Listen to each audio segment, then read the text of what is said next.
Why do you think your prayers are not answered? Is the universe, God, life not hearing us out? Don't we deserve what we want, what we need? Or is there a different underlying universal mechanism that we don't know about ourselves? And how does this all relate to He created man in His image and likeness? In this video, you will learn about what you are doing wrong and the true nature of the prayer. We ask, we beg, we plead for health, for security, for love, and so often we are met with silence. We pray for abundance, but we continue to feel lack. We pray for peace, but we are surrounded by conflict. Why? There are two misconceptions that we need to address. The first one is that we are praying from a consciousness of lack. When you beg for something, your deepest, truest prayer is not, please give me this. Your prayer is, I do not have this.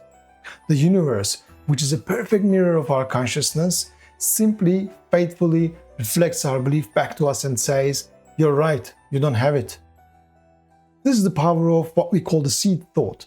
Every prayer, every thought has a seed thought sitting behind it. This is the thought you can actually believe. You can say aloud, I want to be abundant. But if your seed thought is, I don't have enough money, you will only create more, not enough. You can ask for love, but if your seed thought is, I'm lonely, you will create more loneliness. Remember, life only responds to your seed thoughts. Life only responds to the actual meaning of the thoughts, your words and your actions. This is how creation works, whether we like it or not. Whatever we broadcast, we attract. Like attracts like a magnet. This is because every human action at its deepest level is motivated by one of only two emotions, fear or love. Fear is the seed thought of lack. It is the energy of contraction, of shrinking, of closing, of I'm not enough. The second misconception that we learn from our society, we are a separate entity. And from the rest of the world, we are separate from the rest of the universe. Everything happens to me, rather than I'm responsible for everything. The truth is that we are life. We are His image. Love is seed thought of abundance. It is the energy of expansion, of opening, of I am. Only when your ego, yourself is out of the way, your prayers will be answered, because there won't be any duality. There won't be a prayer and a prayed. There will only be creation. No self, no ego blocking the manifestation of the goodness you are looking for. The only true prayer is then not one of the begging, it's a prayer of gratitude. When you thank God or life or whatever you call it, and know that you and life are not separate, then you thank in advance for what you have chosen. You're affirming that it is already yours. You're shifting your seed thought from fear to love. You're moving from I don't have to I already am. This is where we get stuck in our lives. We live by a false and inverted formula. Have, do, be. Now you might be thinking, this sounds good, but is it real? This isn't just a philosophy. It's a map of how your brain actually works. This is backed by modern neuroscience and comes down to two key concepts. And by the way, I've put the links to the scientific resources for all of this in the description below. Go and have a look. First is neuroplasticity. This is a proven science that your brain is not fixed. It's like plastic and can be remolded. When you choose to be grateful, even for 1 minute, when it is hard, you are firing new signals in your brain. You're building a new neural pathway. First time, it's like a clearing, a tiny path in a dense forest, but you do it every day and that path becomes a highway. You're physically building the brain of a grateful person, and that new brain will naturally lead to different actions, the doing, the action. Second one is that the science behind the seed thought. It is your reticular activating system, or RAS. Think of it as a gatekeeper of your mind. You're bombarded with millions of bits of information every second. Your RAS or RAS is the bouncer at the door decides what actually to notice. And what is the instruction it follows? Your seed thought. Here's a perfect example. Have you ever decided you want a specific new car, say a red one, and then suddenly you see that red car everywhere? Did the number of red cars on the road magically increase? No. They were always there. Your new choice, your new seed thought is just updated the filter in your brain. Now apply this to your life. If your seed thought is, I am in lack, your RAS will faithfully filter your reality to show you every unpaid bill, every missed opportunity, every piece of evidence prove you are right. And it will literally hide the opportunities for the abundance that's right in front of you.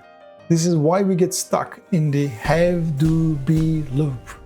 We are waiting for the outside world to change without realizing we have to change the filter first. We think we must first have the money so that we can do the things we want, like travel, create art, or quit our jobs, whatever you need, so that we can be finally happy. But we think we must first have the perfect partner to do the things lovers do so that we can be loved. This is the reverse of how universe actually works. It starts with the source. It starts with I am, not from the external world, events, or people. The true creative process is be, do, have. First, you must be the thing that you wish to become. Do not need to get anything to do this. You simply choose it. Choose to be full. Choose to be content. Decide to love. Choose to be abundant. Once you choose, that is the decision. That is the action. From the state of being, your brain will vibrate, fire up, and you will naturally do the things that follow from that state. And as you do them, you will find without effort that you begin to have the things you thought you needed to get started. Whether you like it or not, whether we believe it or not, that is the law. That is how existence operates. We think, we experience. The most powerful, sincere way to be what you desire is to give it. If you want abundance, find a way to make another person abundant. If you want to love, find someone to give your love to. If you want to feel safe, find a way to make another feel safe. When you give what you want, your mind receives the most powerful message possible. I must have all this. I could not be giving it otherwise. Your seed thought instantly changes from I lack to I have. But this brings us to one most painful paradoxes of creation and something we experience. You cannot get what you want. Why? Because the very act of wanting something is a declaration to the universe that you do not have it. Your words are creative, your actions are creative, and the word I is the key that starts the entire engine. So when your thought is I want success, I want money, the universe can only deliver the direct result of that thought. It says, okay, you can want it. And so you live in a state of perpetual wanting. This is the secret. You must change your creative declaration. Stop saying, I want success. Start thinking, speaking, acting from a new seed thought. I have success. Or success is flowing to me now. Or every step I take is leading me to success. Don't do this with the hope of getting a result. Do this with knowing that the result is already accomplished. There's no room for doubt. This is the final step. Don't want the life you choose to experience. Just choose it and live it with your whole heart and without a single doubt. This is the end of becoming and beginning of being. This is the end of time. This is an open door to now. This is the real secret of creativity. It's not about getting, it's about emptying. It's about realizing that you are not the small, begging, fearful self. The reality is the emptiness, non-existence. From all things are born. Creation comes into being only in freedom and emptiness. The state of deep gratitude and stillness is the source from which all things flow and have their being. You're not the mind that is full of problems, fears and desires. You realize that you are the one who's turning things into issues and problems. That is the fuel of the ego. When you see illusory structure of the ego and understand that self-centered you is a dream, then doors of the creativity are fully open. The mind, in other words life, creates everything naturally aligned with love. Stop praying for what you want. Start being what you want. Give from that place, and you will find the universe has no choice but to reflect the truth of who you are.